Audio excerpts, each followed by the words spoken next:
সৃষ্টি জগতের কোথাও এমন একটু জায়গা নাই যেখানে আল্লাহ তাআলা আমাকে আপনাকে দেখবে না। মূলত নবী বলতেছেন, ও আবু যর, তুমি যেখানেই থাকো আল্লাহকে ভয় করো।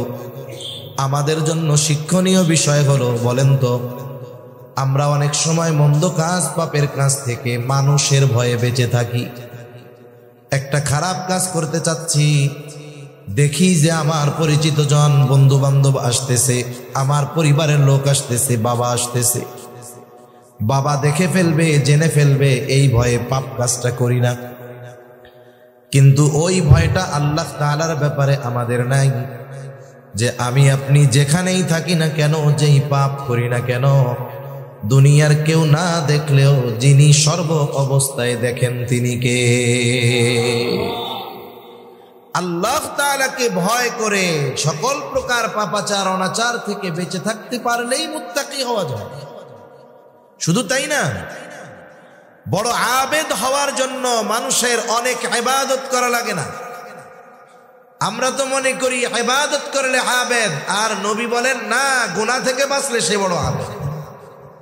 আল্লাহর নিষিদ্ধ বিষয়সমূহ থেকে বাঁচলে সে বড় আবেদ। নিষিদ্ধ বিষয় থেকে বাঁচলে যেমন মুত্তাকি, নিষিদ্ধ বিষয় থেকে বাঁচলে তেমন ওইটাই প্রকৃত আবেদ হয়ে যায়। হযরত আবু হুরায়রা রাদিয়াল্লাহু তাআলা আনহু থেকে প্রসিদ্ধ হাদিস,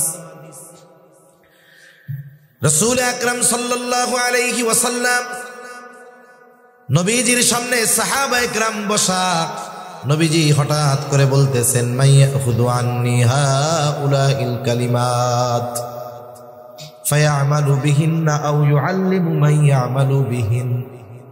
নবীজি বলতেছেন, কে আসো আমার থেকে এই কালিমা, এই কথাগুলোকে শুনবা, গ্রহণ করবা। শর্ত হলো কি, যে সে এই কথাগুলোর উপরে আমল করবে এবং অন্য কেউ যদি আমল করতে চায় কথাগুলো তাকে শিখায়া দিবে। আবু হুরায়রা রাদিয়াল্লাহু তাআলা আনহু নবীজির কাছে ঈমান এনেছেন অনেক পরে, কিন্তু নবীজির কাছে থাকছেন বেশি। ঈমান আনার পর নবীজির কাছ থেকে খুব বেশি সময় তিনি আলাদা থাকেন নাই, যার কারণে অল্প কয়েক বছর নবীজির সংস্পর্শে থাকার পরেও সবচাইতে বেশি হাদিস বর্ণনাকারী তিনি হয়ে গেছে। উনি তো রেডি থাকতেন নবী কোন সময় কি কথা বলে। কেউ কিছু বলার আগে উনি লাফায়া উঠছে, উনি বলেন, কুলতু আনা ইয়া রাসূলুল্লাহ, আমি আছি আল্লাহর রাসূল। এবার তিনি বলেন, ফাখাযা বিয়াদি ফাআদ্দা খামসান। নবীজি এইবার আমার হাতটা চেপে ধরলেন এবং গুনে গুনে 5টা উপদেশ দিলেন। কয়টা উপদেশ? জোরে বলেন না, কয়টা? গুনে গুনে 5টা উপদেশ দিলেন। অনেক সময় দেখবেন আপনি আর আপনার বন্ধু পাশাপাশি পথ চলতেছেন, বন্ধুও সামনে তাকানো, আপনিও সামনে তাকানো, আপনার নজরে অথবা আপনার চিন্তায় গুরুত্বপূর্ণ একটা কথা আসছে অথবা গুরুত্বপূর্ণ একটা বিষয় আপনি দেখছেন। ওই সময় আপনি আপনার বন্ধুকে শুধু মুখ দিয়ে বলেন না যে বন্ধু এটা দেখো, বরং হাতটা চাইবা ধরে এরকম নড়াচড়া দিয়া বলেন, বন্ধু দেখো দেখো। বলেন না এরকম? হাতটা কেন ধরলেন? তার মানে আপনি তার সর্বোচ্চ মনোযোগ আকর্ষণ করতে চান, এই জন্য মুখ দিয়ে বলার সাথে সাথে হাতটা চেপে ধরেন। অনুরূপভাবে আবু হুরায়রার হাত নবীজি চেপে ধরেছেন, যেন আবু হুরায়রা নবীজির এই কথাগুলো সর্বোচ্চ গুরুত্ব সহকারে খেয়াল দিয়া শুনে। এমনিই তো সাহাবায়ে কেরাম নবীর কথা গুরুত্ব দিয়ে শুনে, নবী বুঝাচ্ছেন যে কথাগুলো কিন্তু অতি ইম্পর্টেন্ট। এইবার গুইনা গুইনা 5টা নসিহত করেছেন, 5টা উপদেশ দিয়েছেন। 1 নাম্বার উপদেশ, নবীজি বলেন, ইত্তাকিল মাহারিমা তাকুন আবাদান নাস। কে চায় না এই পৃথিবীতে ইমানদার সবচাইতে বেশি, সবচাইতে বড় আবেদ হতে? কে না চায়? আমরা তো মনে করি যেই ব্যক্তি শুধু 5 ওয়াক্ত ফরজ সালাত, ফরজ নামাজ নয়, সাথে সাথে তাহাজ্জুদ, আওয়াবিন, ইশরাক সহ অন্যান্য সব নফল ইবাদত করে, আমরা বলি লোকটা বড় আবেদ। কিন্তু নবীজি আবু হুরায়রা রাদিয়াল্লাহু তাআলা আনহুকে বলেন, আবু হুরায়রা, তুমি নিষিদ্ধ বিষয়গুলো ছেড়ে দাও, আল্লাহ তাআলা যেইগুলো মানা করেছেন সেইগুলো থেকে বিরত থাকো, ওই ব্যাপারগুলো থেকে বেঁচে থাকো, তাহলে কি হবে? বলে তাকুন আবাদান নাস, তুমি মানুষের মধ্যে সবচাইতে বড় আবেদ হয়ে যাবা। নবীজি বলেন, ইত্তাকিল্লাহা হাইসুমা কুনতা, ও আবু যর, তুমি যেখানেই থাকো না কেন তুমি আল্লাহ তাআলাকে ভয় করবা। 2 নাম্বার, ওয়া আতবিইস সাইয়্যাতাল হাসানাতা তামহুহা, তোমার দ্বারা যদি কখনো মন্দ কাজ হয়ে যায়, অন্যায় কাজ হয়ে যায়, ভালো কাজ করবা, কারণ ভালো কাজ মন্দ কাজকে মিটায়া দেয়। দয়াময় আল্লাহ রাব্বুল আলামিনের দরবারে অগণিত শুকর যে মহান মালিক হায়াতে বরকত দিয়ে সুস্থ রেখে উম্মুল মাদারিস হাটহাজারি মাদ্রাসার সম্মানিত মুহাদ্দিস হযরত মাওলানা ডক্টর নুরুল আবসার আল আজহারি হাফিজাহুল্লাহ হযরতের জবান থেকে খুবই গুরুত্বপূর্ণ কথা আপনারা শ্রবণ করতেছিলেন। আল্লাহ সুবহানাহু ওয়া তাআলা হযরতের সকল ধরনের খিদমতগুলা কবুল আর মঞ্জুর করেন, সকলে বলি আমিন। বাংলাদেশে আজহারি অনেক আছে, অনেকে আছে অনেক ফেমাস, অনেকে আছে আমরা তাদের চিনিও না, কিন্তু আজহার বিশ্ববিদ্যালয়ে লেখাপড়া করছে। অনেকে আছে আজহারে পড়াশোনা করছে, ভর্তি হয়েছে, গেছে, কিন্তু আজহারে আল আজহার বিশ্ববিদ্যালয়ের মধ্যে যেই সুপ্ত জ্ঞান সেটাকে উদ্ঘাটন করে আনতে পারে নাই, এরকম অনেক আছে। বাংলাদেশ থেকে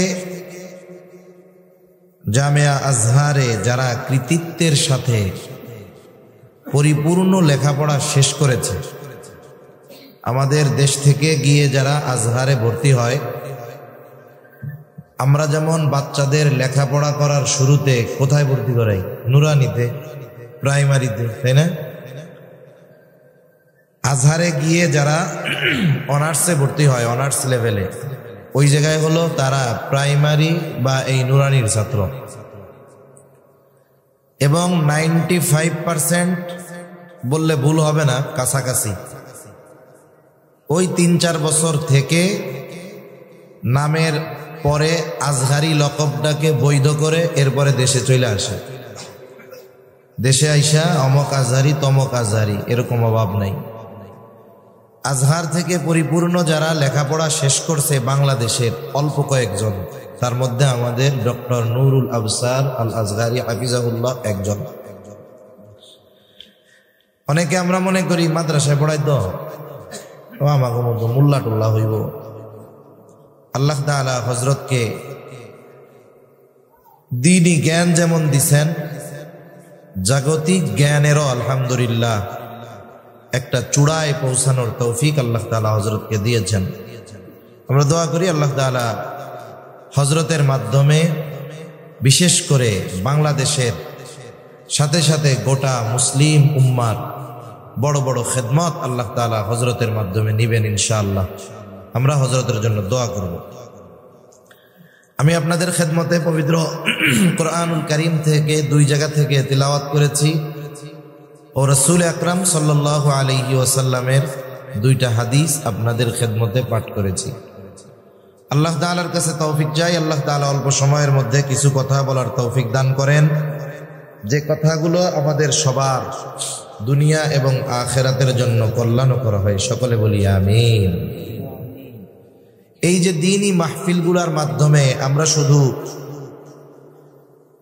আমাদের একটা আনুষ্ঠানিকতাকে সম্পন্ন করি বা যারা আয়োজন করে তারাও এই উদ্দেশ্যে করেন না। আমরা এই মাহফিলগুলোর মাধ্যমে যেমন আত্মিক উন্নতি আশা করি, অনুরূপভাবে আমলের উন্নতি আশা করি, অনুরূপভাবে সামাজিকভাবে আমরা যেন দিন পালনে আরো অগ্রসর হতে পারি, এই ব্যাপারটাও আমরা আশা করি। ঠিক কিনা বলেন? একটা দ্বীনি মাহফিল এটা একটা সমাজ পরিবর্তনের ভূমিকা রাখতে পারে। এটা শুধু ব্যক্তি পরিবর্তনের ভূমিকা রাখে না, এটা সমাজ পরিবর্তনের ভূমিকা রাখতে পারে। এজন্য দ্বীনি মাহফিলগুলোতে বিভিন্ন ধরনের আলোচনা হয়। মানুষের ব্যক্তি জীবনের আলোচনা হয়, ঈমান আকীদার আলোচনা হয়, আমলের আলোচনা হয়, সামাজিক বিষয় নিয়ে আলোচনা হয় এবং জাতির কল্যাণের কথা চিন্তা করে ইসলামী রাজনীতির আলোচনাও এই মজলিসগুলো থেকে করার দরকার হয়। ঠিক কিনা বলেন? তা সম্মানিত উপস্থিতি, আমি যে আয়াতদ্বয় আপনাদের খেদমতে তিলাওয়াত করেছি, আল্লাহ সুবহানাহু ওয়া তাআলা এই আয়াত দুইটার মধ্যে আমাদেরকে আল্লাহ তাআলাকে যথাযথভাবে ভয় করার এবং মুসলমান হওয়ার জন্য নির্দেশ দিয়েছেন। যেমন আল্লাহ তাআলা এক আয়াতে বলেন, ইয়া আইয়ুহাল্লাযীনা আমানুত্তাকুল্লাহা হাক্কা তুকাতিহি ওয়া লা তামুতুন্না ইল্লা ওয়া আনতুম মুসলিমুন। আল্লাহ তাআলা বলেন, হে ঈমানদারেরা, তোমরা আল্লাহকে যথাযথভাবে ভয় করো। ওয়ালা তামুতুন্না ইল্লা ওয়া আনতুম মুসলিমুন, আর তোমরা মুসলমান না হয়ে মৃত্যুবরণ করো না। মুসলমান না হয়ে মৃত্যুবরণ করো না, এই আদেশ আল্লাহ তাআলা দিয়েছেন কাদের? বলে ঈমানদারদের। আমরা সবাই ঈমানদার না? আমাদেরকে নির্দেশ দিছে যে মুসলমান না হয়ে তোমরা মরো না। তার মানে আল্লাহ তাআলা কোরআনুল কারীমের আরেক জায়গায় বলেন, ইয়া আইয়ুহাল্লাযীনা আমানু দুখুলু ফিস-সিলমি কাফা ওয়া লা তাত্তাবিউ খুতুওয়াতিশ শাইতান ইন্নাহু লাকুম আদুউম মুবিন। আল্লাহ তাআলা বলেন, হে ঈমানদারেরা, উদখুলু ফিস-সিলমি কাফা, তোমরা পরিপূর্ণভাবে ইসলামের মধ্যে দাখিল হয়ে যাও। সাথে সাথে আল্লাহ তাআলা বললেন, ওয়ালা তাত্তাবিউ খুতুওয়াতিশ শাইতান, তোমরা শয়তানের পদাঙ্ক অনুসরণ করো না, সে তোমাদের কিন্তু প্রকাশ্য দুশমন। কয়েকটা কথা বুজুর্গানে দ্বীনের কথা নকল কইরাই বলি। তাহলে আল্লাহ তাআলা ঈমানদারদেরকে পরিপূর্ণ ইসলাম মানতে বলেছেন। তার মানে ইসলাম শুধু নামাজ, রোজা, হজ, যাকাত এতটুকুর মধ্যে সীমাবদ্ধ নয়। ইসলাম গোটা জীবনের প্রতিটা শ্বাসে প্রশ্বাসে, পদক্ষেপে পদক্ষেপে প্রয়োজন। ঠিক কিনা বলেন? ইসলাম হলো আল্লাহ তাআলার পক্ষ থেকে এমন এক মনোনীত দ্বীন, এমন এক মনোনীত জীবন ব্যবস্থা, এই গোটা হায়াতের এমন কিছু বাদ নাই যে ওই ব্যাপারে ইসলাম আমাদের নির্দেশনা দেয় না। যদি কেউ বলে ওই জায়গায় ইসলাম নাই, তাহলে সে ভুলের মধ্যে আছে। কেউ যদি বলে ইসলামে রাজনীতি নাই, ভুলের মধ্যে আছে। কেউ যদি বলে ইসলামে অর্থনীতি নাই, ভুলের মধ্যে আছে। পৌরনীতি নাই, সমাজনীতি নাই, কেউ যদি এই ধরনের কথা বলে, নিঃসন্দেহে সে বড় ভুলের মধ্যে আছে। ঠিক কিনা বলে? জাগতিক কাজগুলো কোন পদ্ধতিতে করতে হবে সেটাও ইসলামে আছে। আরে রাতে কেমনে ঘুমোতে হবে ইসলামে আছে না নাই? নবীজি বলছে, রাতে ঘুমানোর সময় বাতি বন্ধ করে ঘুমাবা। রাত্রে ঘুমানোর সময় লাইট বন্ধ করে বা বাতি বন্ধ করে ঘুমানোর কথা ইসলামে আছে। যখন কেউ ঘুমোতে যাবে, বিছানা ঝাড়ু দিয়ে ঘুমানোর কথা ইসলামে আছে না নাই? নবী বলতেছেন, লুঙ্গি দিয়া হইলেও বিছানাটা ঝাড়া দিয়া ঘুমাবা। এখন বলেন, যেই ইসলাম আমাকে লাইট বন্ধ করে ঘুমানোর কথা বলে, যেই ইসলাম আমাকে বিছানা ঝাড়ু দিয়ে ঘুমানোর কথা বলে, যেই ইসলাম আমার জরুরত সারার পদ্ধতি আমাকে বলে দেয়, সেই ইসলামে এই দুনিয়ার কোন জিনিস থাকবে না? ঠিক কিনা বলে? একদিন এক মজলিসে সব কথা আলোচনা করা সম্ভব নয়, আর এতটা সময়ও আমাদের হাতে থাকে না বা নাই, অথবা বলাও সম্ভব নয়। অল্প কিছু কথা, কয়েকটা কথা বলার লক্ষ্যে আয়াত দুইটার সাথে দুইটা হাদিস পাঠ করেছি। এক নম্বর বিষয়, তাকওয়ার ব্যাপারে ইমানদারকে আল্লাহ তাআলা তাকওয়া অর্জন করতে বলেছে, খোদা ভীরুতা অর্জন করতে বলেছে। বুজুর্গানে দ্বীনের ভাষায় তাকওয়া হলো আল্লাহ তাআলার নিষিদ্ধ বিষয় থেকে বেঁচে থাকা, আর যেগুলো আদেশ করেছে এগুলো করা। যে করবে সেই মুত্তাকি। ঈমান আনার মাধ্যমে একটা মানুষ তাকওয়ার প্রথম দরজায় প্রবেশ করে, কারণ যার ঈমান নাই তার হারাম থেকে বাইসে থাইকা কোনো লাভ নাই। যে বেঈমান সে যদি নামাজ পড়ে তার কোনো লাভ আছে? জোরে বলেন, লাভ আছে? যে বেঈমান সে যদি সুদ না খায় হালালি খায় কোনো লাভ আছে? হয়তো জাগতিক কিছু লাভ হতে পারে, কিন্তু মূল পরলৌকিক কোনো লাভ তার নাই। এজন্য গুনাহমুক্ত জিন্দেগি ঈমান আনার পরে যদি গঠন করা যায়, মানে পরিপূর্ণ তাকওয়া যদি ঈমান আনার পরে অর্জন করা যায়, তাহলে ওই ব্যক্তির দুনিয়ারও লাভ, আখিরাতেরও লাভ। সুবহানাল্লাহ। তাকওয়ার আরেক অর্থ ভয় করা, বিরত থাকা। তার মানে আল্লাহ তাআলার ভয়ে পাপাচার অনাচার থেকে বিরত থাকা, এটাই তাকওয়া। এতটুকু মনে রাখলে যথেষ্ট। রাসূল আকরাম সাল্লাল্লাহু আলাইহি ওয়াসাল্লাম তাকওয়ার ব্যাপারে সাহাবা একরামকে উদ্বুদ্ধ করেছেন। নবী যখন কোনো খুতবা দিতেন, সাহাবা একরামের সামনে যখন বয়ান করতেন, জুমার দিন যখন খুতবা দিতেন, প্রত্যেক খুতবার শুরুতে আল্লাহ রাসূল সাল্লাল্লাহু আলাইহি ওয়াসাল্লাম তাকওয়ার কথা বলতেন। ইয়া আইয়ুহাল্লাযীনা আমানুত্তাকুল্লাহ হাক্কা তুকাতিহি ওয়া লা তামুতুন্না ইল্লা ওয়া আনতুম মুসলিমুন। ইয়া আইয়ুহাল্লাযীনা আমানুত্তাকুল্লাহ ওয়াল তানজুর নাফসুম মা কদ্দামাত লিগাদিন ওয়াত্তাকুল্লাহ।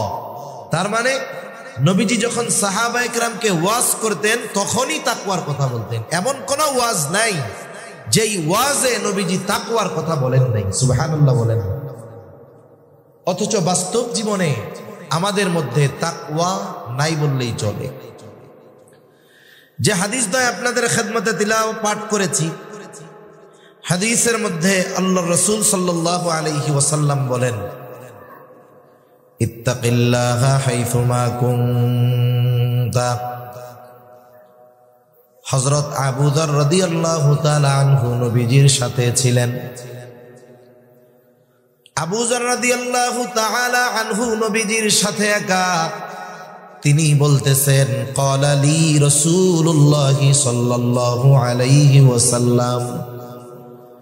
নবীজি সাল্লাল্লাহু আলাইহি ওয়াসাল্লাম আমাকে বলেছেন, ইয়া আবা যর, হে আবু যর, ইত্তাকিল্লাহা হাইসুমা কুনতা।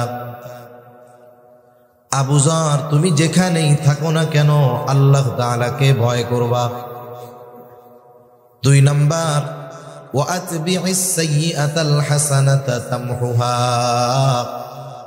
তোমার দ্বারা যদি কখনো মন্দ কাজ হয়ে যায়, পাপ কাজ হয়ে যায়, সাথে সাথে পাপ কাজের বিপরীতে তুমি ভালো কাজ করবা।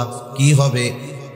আল্লাহ তাআলা বলেন, ইন্নাল হাসানাতি ইউযহিবানাস সাইয়্যাত। ভালো কাজ মন্দ কাজকে মিটায়া দেয়। তোমার দ্বারা পাপের কাজ হয়ে গেছে, তুমি ভালো কাজ করো, ওই ভালো কাজটা তোমার মন্দ কাজটাকে মুছে দিবে। ওয়া খালিকিন নাসা বিখুলুকিন হাসানিন। আবু যর, তুমি মানুষের সাথে সদাচরণ করো, ভালো ব্যবহার করো। নবীজি হযরত আবু যর রাদিয়াল্লাহু তাআলা আনহুকে উপদেশ দিলেন যে আল্লাহ তাআলাকে ভয় করো। আবু যর, তুমি যেখানেই থাকো না কেন আল্লাহ তাআলাকে ভয় করো। বলেন তো, পৃথিবীর এমন কোন জায়গা, এমন কোন স্থান আছে নাকি যেখানে গেলে আল্লাহ তাআলা আমাকে দেখবে না? আছে? আপনাদের এলাকায় 2-4 জায়গা আছে। সৃষ্টি জগতের কোথাও এমন একটু জায়গা নাই যেখানে আল্লাহ তাআলা আমাকে আপনাকে দেখবে না। মূলত নবী বলতেছেন, ও আবু যর, তুমি যেখানেই থাকো আল্লাহকে ভয় করো। আমাদের জন্য শিক্ষণীয় বিষয় হলো, বলেন তো, আমরা অনেক সময় মন্দ কাজ, পাপের কাজ থেকে মানুষের ভয়ে বেঁচে থাকি। একটা খারাপ কাজ করতে চাচ্ছি, দেখি যে আমার পরিচিত জন বন্ধু বান্ধব আসতেছে, আমার পরিবারের লোক আসতেছে, বাবা আসতেছে, বাবা দেখে ফেলবে, জেনে ফেলবে, এই ভয়ে পাপ কাজটা করি না। কিন্তু ওই ভয়টা আল্লাহ তাআলার ব্যাপারে আমাদের নাই, যে আমি আপনি যেখানেই থাকি না কেন, যেই পাপ করি না কেন, দুনিয়ার কেউ না দেখলেও যিনি সর্ব অবস্থায় দেখেন তিনি কে? আল্লাহ তাআলাকে ভয় করে সকল প্রকার পাপাচার অনাচার থেকে বেঁচে থাকতে পারলেই মুত্তাকি হওয়া যায়। শুধু তাই না, বড় আবেদ হওয়ার জন্য মানুষের অনেক ইবাদত করা লাগে না। আমরা তো মনে করি ইবাদত করলে আবেদ, আর নবী বলেন না, গুনাহ থেকে বাঁচলে সে বড় আবেদ। আল্লাহর নিষিদ্ধ বিষয়সমূহ থেকে বাঁচলে সে বড় আবেদ। নিষিদ্ধ বিষয় থেকে বাঁচলে যেমন মুত্তাকি, নিষিদ্ধ বিষয় থেকে বাঁচলে তেমন ওইটাই প্রকৃত আবেদ হয়ে যায়। হযরত আবু হুরায়রা রাদিয়াল্লাহু তাআলা আনহু থেকে প্রসিদ্ধ হাদিস, রাসূল আকরাম সাল্লাল্লাহু আলাইহি ওয়াসাল্লাম নবীজির সামনে সাহাবায়ে কেরাম বসা, নবীজি হঠাৎ করে বলতেছেন, মাইয়াখুদু আন্নি হাউলাইল কালিমাত ফায়ামালু বিহিন্না আও ইউআল্লিমু মান ইয়ামালু বিহিন। নবীজি বলতেছেন, কে আসো আমার থেকে এই কালিমা, এই কথাগুলোকে শুনবা, গ্রহণ করবা। শর্ত হলো কি, যে সে এই কথাগুলোর উপরে আমল করবে এবং অন্য কেউ যদি আমল করতে চায় কথাগুলো তাকে শিখায়া দিবে। আবু হুরায়রা রাদিয়াল্লাহু তাআলা আনহু নবীজির কাছে ঈমান এনেছেন অনেক পরে, কিন্তু নবীজির কাছে থাকছেন বেশি।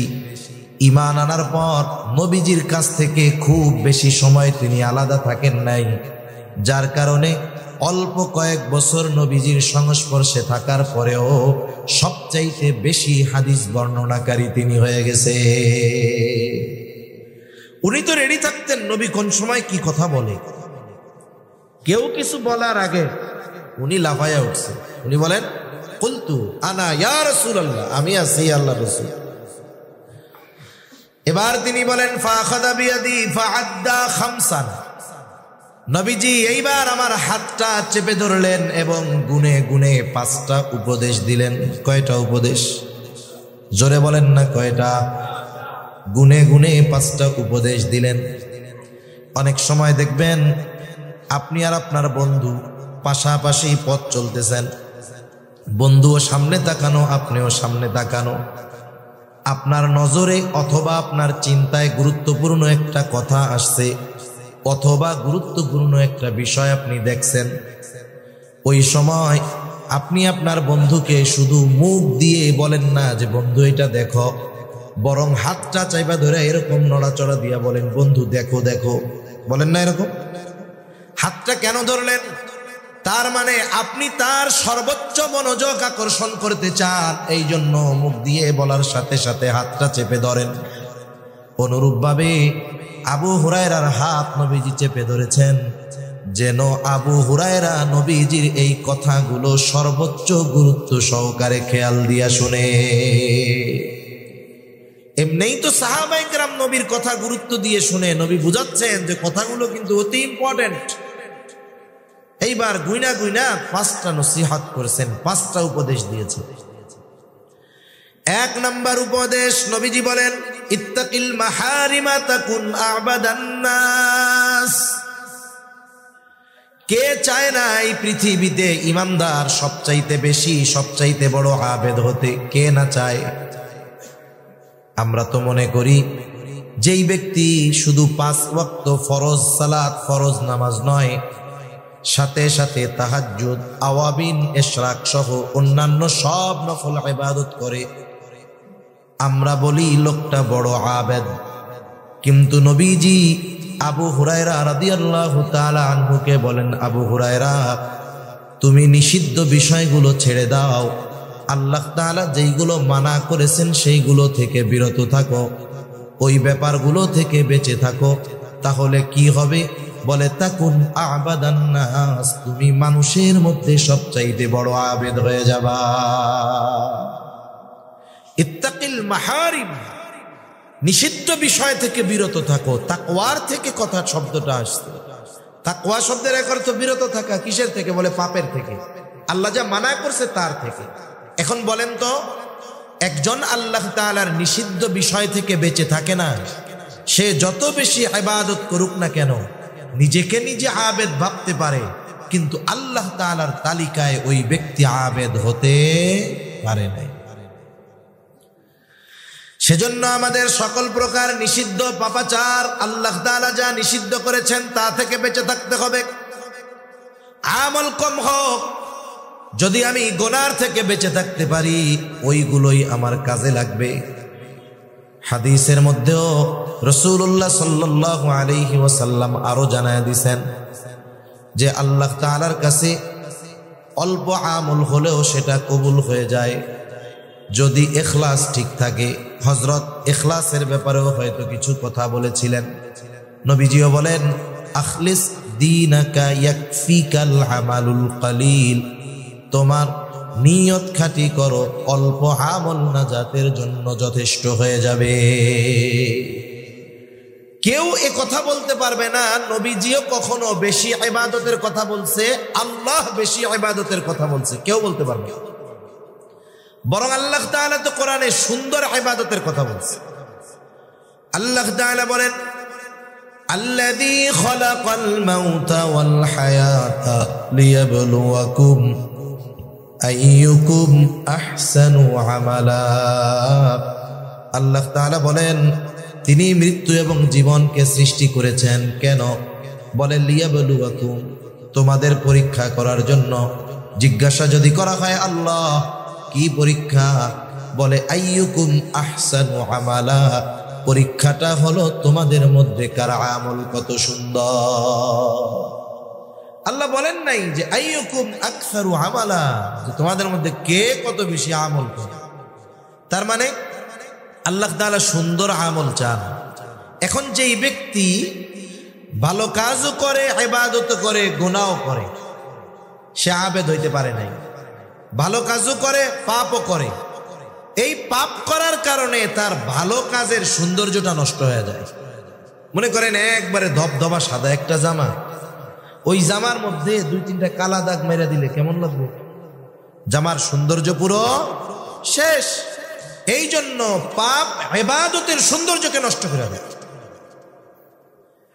এজন্য সকল প্রকার নিষিদ্ধ বিষয় থেকে বেঁচে থাকার দরকার।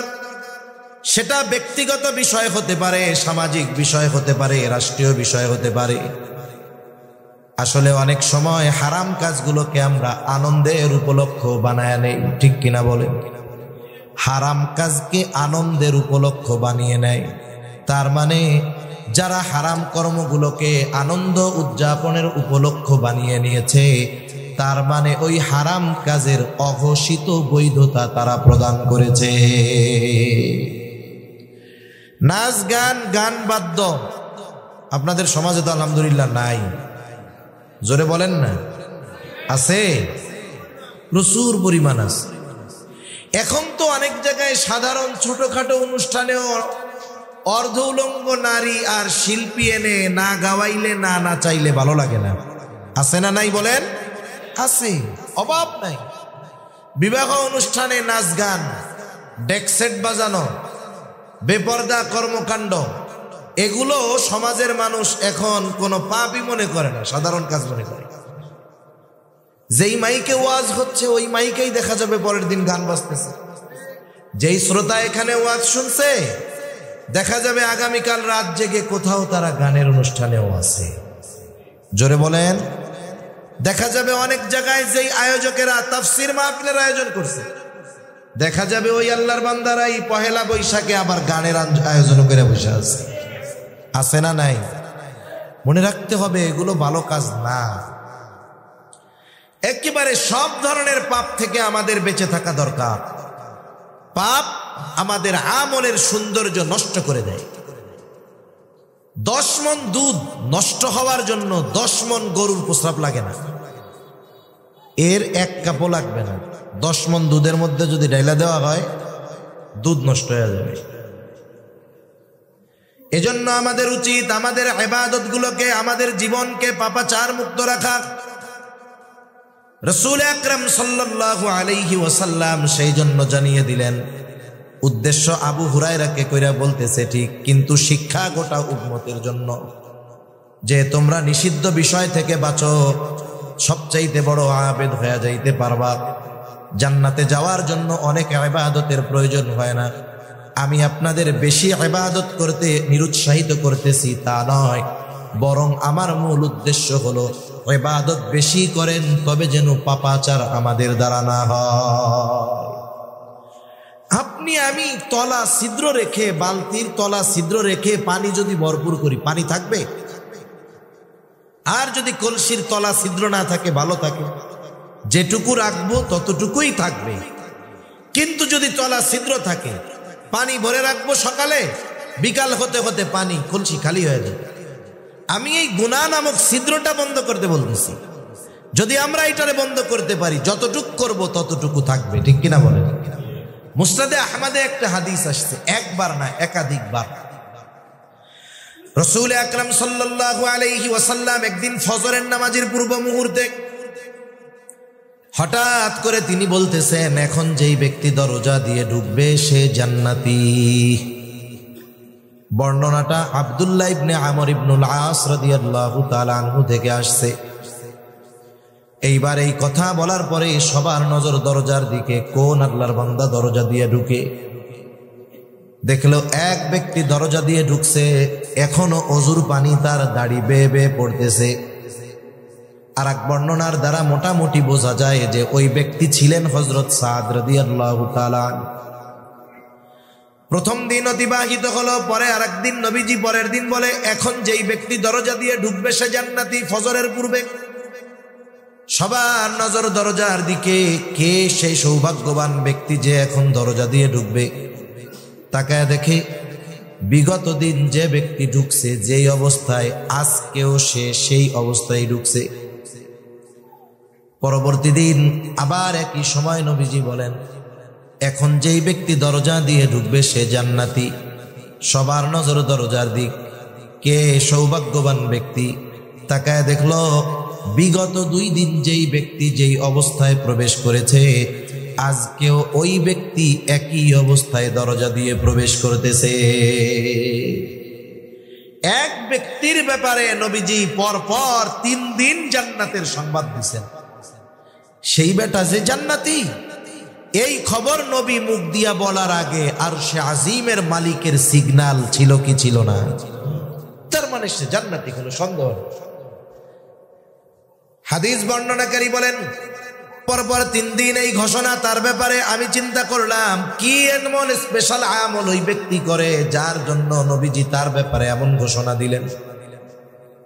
এইবার উনি গিয়া হযরত সাদ রাদিয়াল্লাহু তাআলা আনহুকে বলে, ভাই আমি 3টা দিন 3টা রাত তোমার বাড়িতে মেহমান হতে চাই, রাতের মেহমান, দিনের বেলা থাকবো না। এশার নামাজের পরে তোমার বাড়িতে অতিবাহিত করব ফজর পর্যন্ত, খাবারও ব্যবস্থা করা লাগবে না, থাকো, অসুবিধা নাই। এইবার পরের দিন এশার নামাজের পরে 2 জন চলে গেছে।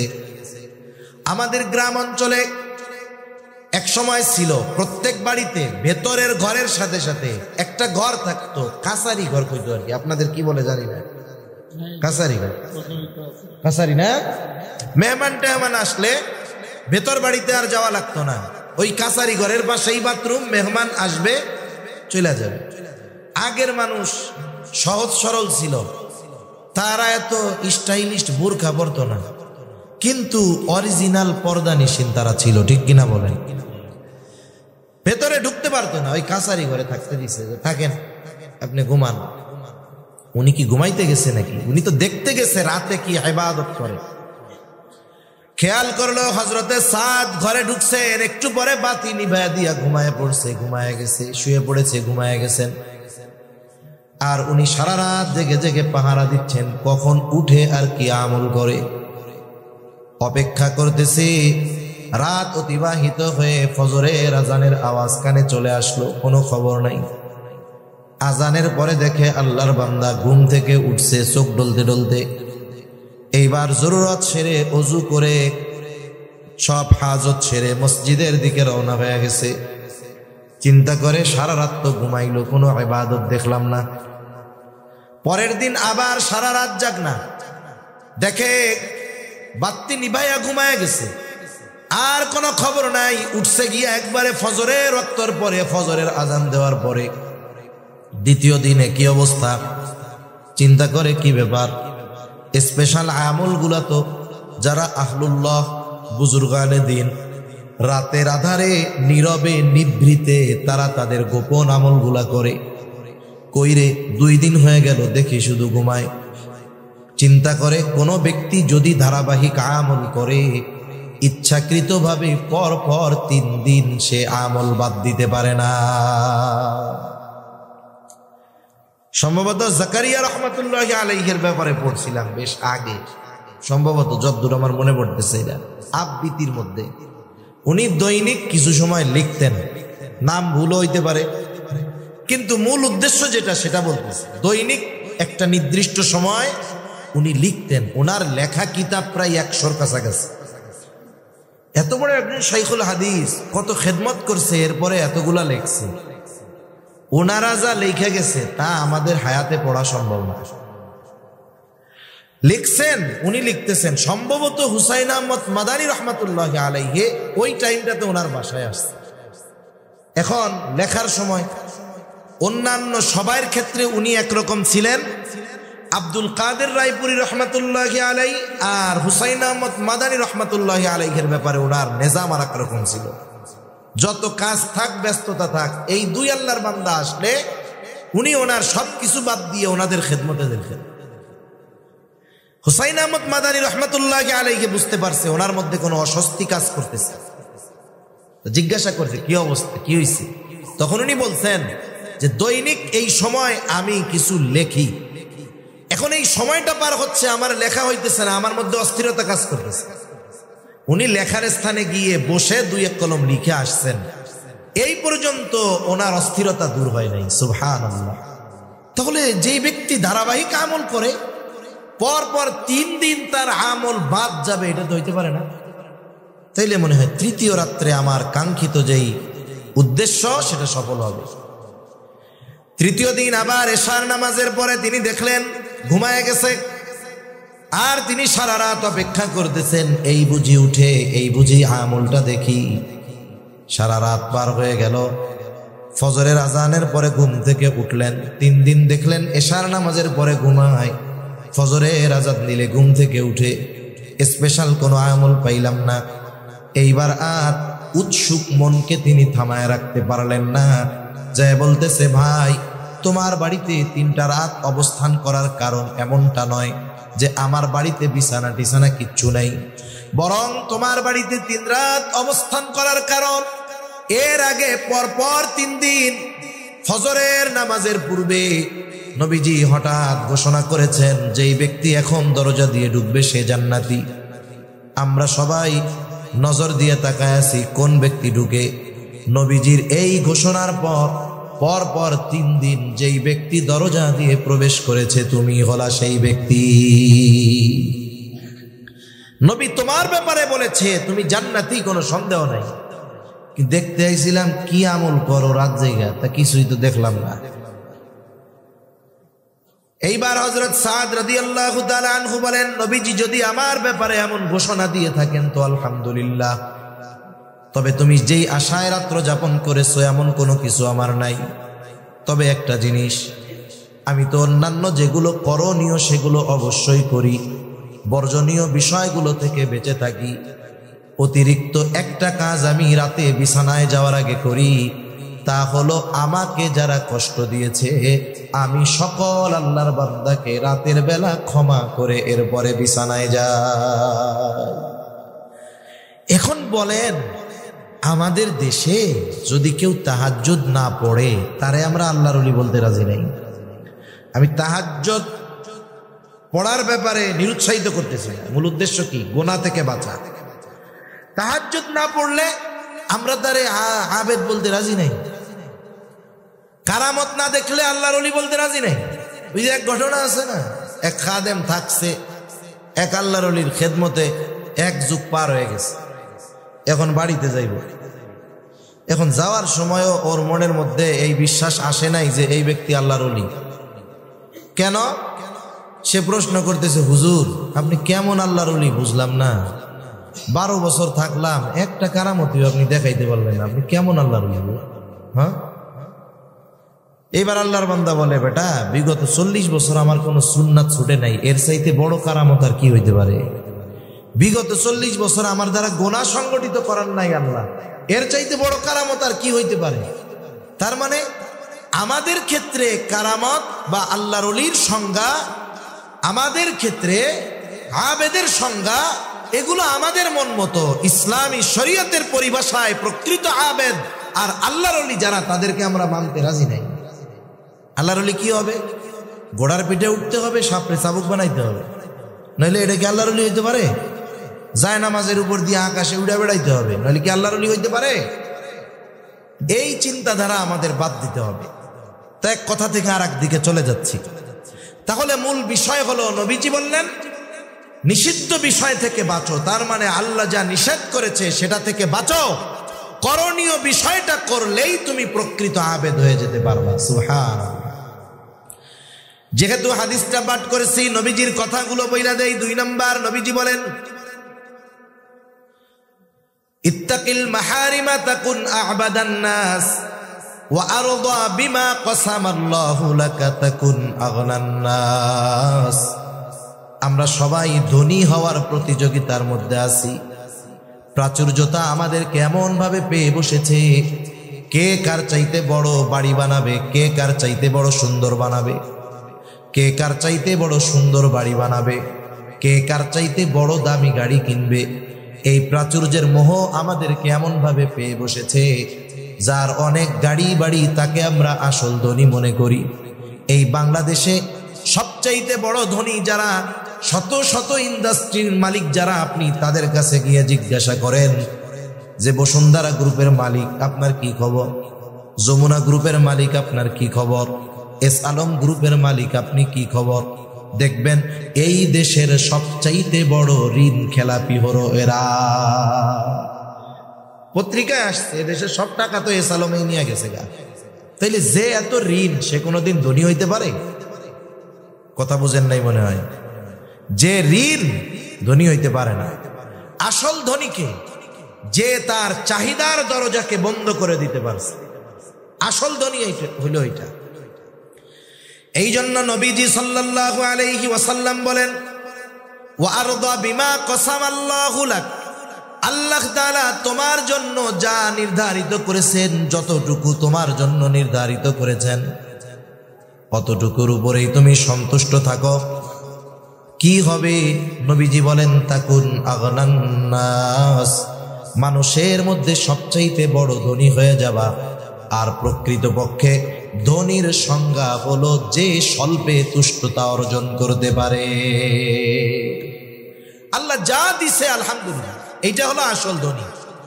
আর যার কাছে জিজ্ঞাসা করার পরে কেমন আছো, দেখবেন চাহিদার ডালপালা মেলে ধরছে, এই সমস্যা, পারিবারিক সমস্যা, গাড়ি নাই, বাড়ি নাই, খাওয়ার নাই, পোলাপান ভালো নাই, এই নাই সেই নাই, ঋণ আছি, এই সেই অসুবিধার একবারে বিশাল এক লিস্ট।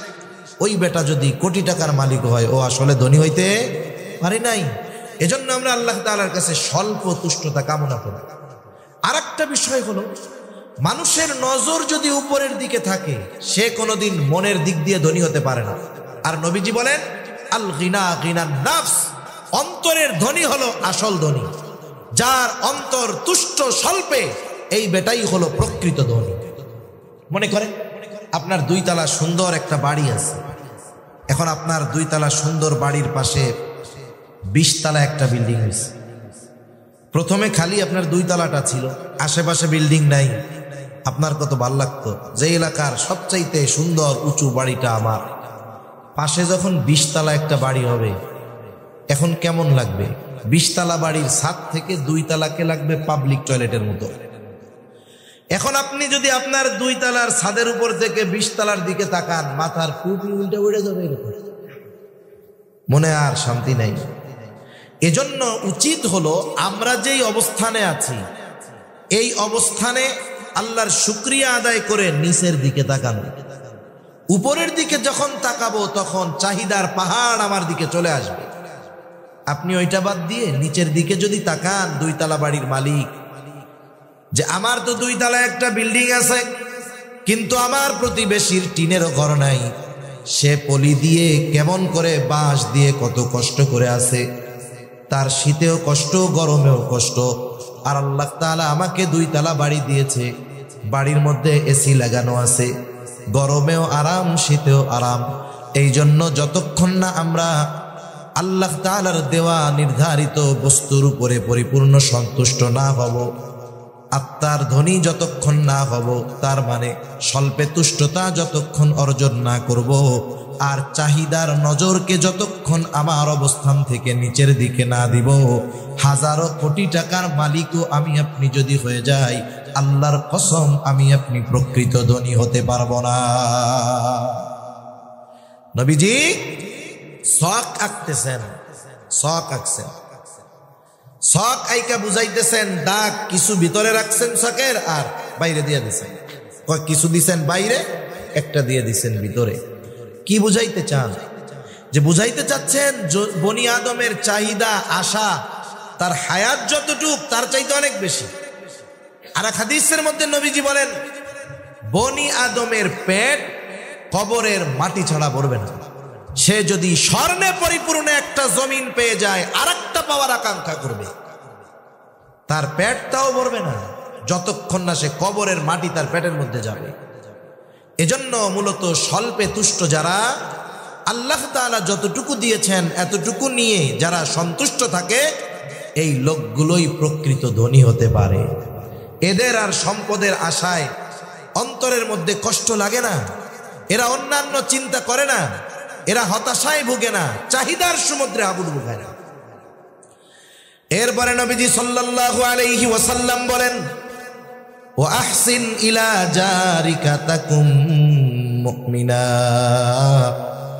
নবীজি বলেন, তুমি তোমার প্রতিবেশীর সাথে সদাচরণ করো, তাহলে তুমি প্রকৃত মুমিন হতে পারবা। প্রতিবেশীর সাথে সদাচরণ করা দরকার। আর রাসূল সাল্লাল্লাহু আলাইহি ওয়াসাল্লাম প্রতিবেশীর হকের ব্যাপারে বলেন, জিবরাইল আলাইহিস সালাম আমাকে প্রতিবেশীর হকের ব্যাপারে এত গুরুত্ব দিয়েছেন, এক সময় আমি তো মনে করেছিলাম প্রতিবেশীকে হয়তো ওয়ারিশ বানিয়ে দেওয়া হবে।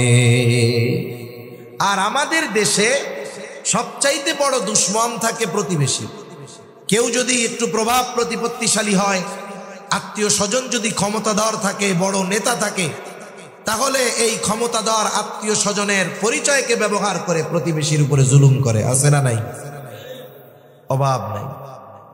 মনে করেন আপনার বাড়িতে আগুন লাগছে, আপনার আত্মীয় স্বজন বড় অফিসার, সব ঢাকা রাজধানীতে। বলেন তো, যতই পাওয়ার থাক, ওইখান থেকে মোবাইলে ফু দিলে আগুন নিভে যাবে? আগুন নিভাতে আগে আসবে কে? প্রতিবেশী। অথচ এর সাথেই আপনার খারাপ সম্পর্ক। গভীর রাতে আপনি টাকা পয়সা আলা মালিক, আপনার বাড়ির পাশে একজন টমটম চালায়, আপনার বাবা স্ট্রোক করছে, কি করবেন? টমটমওয়ালার টমটমে আপনাকে তাকে হসপিটালে নিয়ে যাইতে হবে, কিন্তু এর সাথে আপনার ব্যবহার খারাপ। ও মনে মনে করবো, মরুক গা, আমার কি হয়েছে? এজন্য প্রতিবেশী তাদের সাথে ভালো আচরণ করা দরকার। প্রতিবেশীর হকের কথা নবীজি বর্ণনা করতে গিয়ে এখানে আল্লাহর রাসূল সাল্লাল্লাহু আলাইহি ওয়াসাল্লাম ধর্মকে প্রাধান্য দেন না। যে এমন বলেন নাই যে প্রতিবেশী মুসলিম হলে তার প্রতি হক বেশি, অমুসলিম হলে কম। আয়েশা সিদ্দিকা রাদিয়াল্লাহু তাআলা আনহা নবীজিকে জিজ্ঞাসা করতেছে, আমার প্রতিবেশী একজন মুসলিম আর একজন অমুসলিম, ইয়া রাসূলুল্লাহ, এই দুইজনের মধ্যে প্রতিবেশী হিসাবে আমার কাছে বেশি হক প্রাপ্য কে? নবীজি বলতে পারতেন যে মুসলিম সে। এই কথা নবীজি বলেন নাই। নবীজি বললেন, যার দরজা তোমার দরজার বেশি কাছে, প্রতিবেশী হিসাবে সে তোমার কাছে বেশি হক প্রাপ্য। সুবহানাল্লাহ। তাহলে একজন প্রতিবেশী যদি অমুসলিমও হয়, সে যদি আমার বেশি কাছে হয় একজন মুমিনের চাইতে, প্রতিবেশী হিসাবে অমুসলিম হোক, প্রতিবেশী হিসাবে সে আমার কাছে বেশি হক প্রাপ্য। এজন্য একটা মানুষ যদি প্রকৃত মুমিন হতে চায়, নবীজি বলেন সে যেন প্রতিবেশীর সাথে সদাচরণ করে, ভালো ব্যবহার করে, প্রতিবেশীর কষ্টের কারণ যেন না হয়, প্রতিবেশীকে যেন কষ্ট না দেয়। আমাদের অবস্থা কি? আমরা ভালো প্রতিবেশী চাই, কিন্তু নিজে ভালো প্রতিবেশী হইতে রাজি নাই। আমি চাই যে আমার প্রতিবেশীর মাধ্যমে আমি যেন কষ্ট না পাই, কিন্তু আমি নিজে আবার প্রতিবেশীকে কষ্ট দিতে থাকি। এটা হলে হবে না। একটু সহনশীল হতে হবে। প্রতিবেশীর দ্বারা যদি একটু কষ্ট পাইও, একটু সবর করব। আর এই তার মধ্যে থাকতো জাহান্নামের ভয় চিন্তা যদি আমার মধ্যে থাকতো, আল্লাহর কসম আমি যদি এই বিষয়গুলোকে যদি হৃদয় দিয়ে অনুধাবন করতে পারতাম, তাহলে আমাদের মুখ দিয়ে কোনোদিন, চেহারায় কোনোদিন হাসির প্রভাব দেখা যাইত না। আর আমরা হেসে খেলে কাটায় দেই। অথচ জান্নাতের সুসংবাদ পাওয়ার পরেও ওই মানুষগুলো চেহারার মধ্যে সব সময় ভয় ভীতি কাজ করে। বিশেষ করে ওসমান রাদিয়াল্লাহু তাআলা আনহুর ব্যাপারে উনি খবর দেখলেই কান্না করতেন, অথচ ওনার ব্যাপারে জান্নাতের সুসংবাদ যাদের ব্যাপারে দেওয়া হয়েছে তাদের মধ্যে উনি একজন, স্পেশাল 10 জনের মধ্যে উনি একজন। ওনার ব্যাপারে নবীজির ঘোষণা আছে যে ওসমান আল্লাহর কাছ থেকে জান্নাত কিনে নিছে। সুবহানাল্লাহ। যখন সাহাবায়ে কেরাম মক্কা থেকে মদিনায় গেছে হিজরত করে, সব কুয়ায় তো আর মিষ্টি পানি উঠে না, লবণাক্ত পানি পান করার অনুপযুক্ত একটা কুয়া আছে, মিষ্টি সুপেয় পানি। মালিক ইহুদি, মুসলমানদেরকে ভালো মতো পানি দেয় না, কষ্ট দেয়। অসুস্থ হয়ে গেছে মুসলমানেরা, পানি পান করতে পারতেছে না। নবীজির কাছে অভিযোগ দেওয়া হলো, ইয়া রাসূলুল্লাহ সাল্লাল্লাহু আলাইহি ওয়াসাল্লাম, আমরা তো পানি পান করতে পারতেছি না, অসুস্থ হয়ে গেছে অনেকে। নবীজি ঘোষণা করলেন, তোমাদের মধ্যে কে আছো ইহুদির কাছ থেকে এই কূপটা ক্রয় করে মুসলমানদের পানির সমস্যা দূর করে দিবা। সবাই তো ফজিলত হাসিল করতে চায়। এইবার ইহুদির কানেও এই খবর গেছে যে নবীজি এই ঘোষণা দিছে। ইহুদিও চিন্তা করছে ভালোই ব্যবসার একটা লাইন। এই ঘোষণা যখন দিয়েছে, যে ইহুদির কাছে কূপ কেনার জন্য যায়, ইহুদি কূপের চাইতে বহুগুণ বেশি দাম হাঁকায় বসে থাকে, কেউ কিনতে পারতেছে না। যেমন নাকি বারবার খালি হাত ধুবেন, সাবান দিয়া ধুবেন, স্যানিটাইজার দিয়া ধুবেন, একেবারে 5 মিটার দূরে দূরে দাঁড়াবেন, আর নাকের মধ্যে মাস্ক পরবেন। এই মাস্কের কথা যখন উঠছে, ফার্মেসির মধ্যে 3 বছর মাস্কের বক্স পড়ে আছে, ইঁদুরে কোনাও কাইটা দিছে, কেউ কেনে না। কিন্তু দেখা গেল আটানা কইরা কেনা মাস্কগুলো এক একটা 40-50 টাকাও বিক্রয় করছে। তার মানে জিনিসের যখন চাহিদা হয় আর যদি ওইটা কম থাকে, ওইটার দাম বেড়ে যায়। আবার নবী বলছে, সাহাবায়ে কেরাম যাইতেছে আরো খালি দাম বাড়াইছে, কেউ কিনতে পারে না, ওইরকম টাকা কারো কাছে নাই। ওসমান রাদিয়াল্লাহু তাআলা আনহু আসছেন, ওনার কাছে খবর গেছে যে নবীজি এই কথা বলছে। উনি ইহুদির কাছে চলে গেছেন। ইহুদির কাছে গিয়া বলে, কত চাও তুমি কূপের দাম বলো। ইহুদি মূল দামের চাইতে বহু গুণ বাড়ায়া কূপের দাম চেয়েছে। ওসমান তো গনি, আল্লাহ তাআলা সম্পদ দিয়েছে অনেক। ইহুদির কথার পরে আর কোনো কথা নয়, যেই পরিমাণ অর্থ চেয়েছে সেই পরিমাণ অর্থ পরিশোধ করে কূপটা নিজে কিনে নিয়েছে। সাথে সাথে কূপ ব্যবহার করার জন্য উন্মুক্ত করে দিল। নবীজির কাছে খবর গেছে, ইয়া রাসূলুল্লাহ, মুসলমানদের পানির কষ্ট দূর হয়ে গেছে। কেমনে? বলে, আপনার জামাতা উসমান এত দাম দিয়া ইহুদির কাছ থেকে কূপ ক্রয় করে মুসলমান সহ মানুষের জন্য উন্মুক্ত করে দিয়েছে।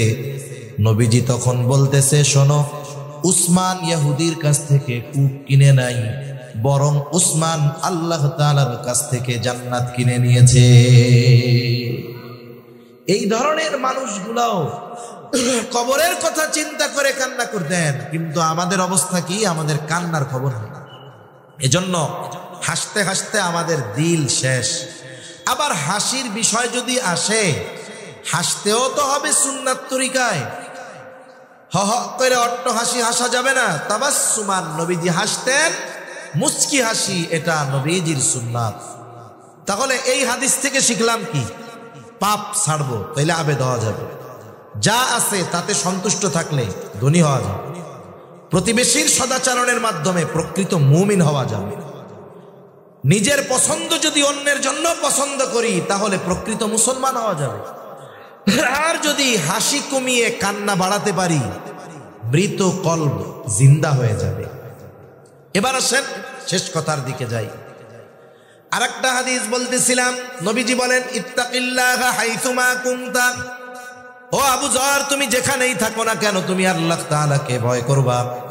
2 নাম্বার ওয়া আতবিউস সাইয়্যাতাল হাসানাতা তামহুহা, তোমার দ্বারা যদি কখনো মন্দ কাজ হয়ে যায়, অন্যায় কাজ হয়ে যায়, ভালো কাজ করবা, কারণ ভালো কাজ মন্দ কাজকে মিটায়া দেয়। এখন মন্দ কাজ যেমন ভালো কাজটা তেমন হতে হবে, মন্দ কাজ যেমন ভালো কাজটাও তেমন হতে হবে। যেমন একজনে করছে কবিরা গুনাহ, এখন কবিরা গুনাহ করলে কি করতে হবে? তার তাওবা করতে হবে, তাহলে তো কবিরা গুনাহ মাফ হবে না। এইরকম ভাবে মন্দ কাজটা যেমন ওজনের, ভালো কাজটাও ওই রকম ওজনের হতে হবে। মনে করেন এর মধ্যে ছিল মদ, এই পর্যন্ত মদ, আপনি মদ ফালায় দিছেন, খালি বোতল, এই পর্যন্ত যদি পুনরায় ভালো জিনিস দিয়ে পূর্ণ করতে চান, তাইলে দুধ যদি দিতে চান এই পরিমাণ দুধ দিতে হবে, ঠিক না? তার মানে মন্দ জিনিসটাও যেই পরিমাণের, ভালো জিনিসটাও ওই পরিমাণ হতে হবে, নাইলে ওই যে ফাঁকা জায়গাটা ওটা পূর্ণ হবে না। এজন্য পাপ যেমন, পাপের বিপরীতে ভালো কাজ। শেষ। এরপরে নবীজি বলেন আবু হুরায়রা ওয়া খালিকিন নাস বিখুলুকিন হাসানিন, হে আবু যর মানুষের সাথে সদাচরণ করবা, ভালো ব্যবহার করবা, কারণ মানুষের সাথে ভালো ব্যবহার, ভালো আচরণ করা এটা উত্তম চরিত্রের পরিচায়ক। আর যেই ব্যক্তি সদাচরণে অভ্যস্ত হয় তথা সৎ চরিত্রের অধিকারী হয়, সৎ চরিত্রের ওজন হবে মিজানে সবচাইতে বেশি। নবীজি সাল্লাল্লাহু আলাইহি ওয়াসাল্লাম বলেন মিজানের মধ্যে আমাদের আমলকে ওজন দেওয়া হবে। নবীজিকে প্রশ্ন করা হয়েছে, ইয়া রাসূলুল্লাহ মিজানের মধ্যে সবচাইতে ওজন হবে কোন আমল? নবীজি নামাজের কথা বলেন নাই, রোজা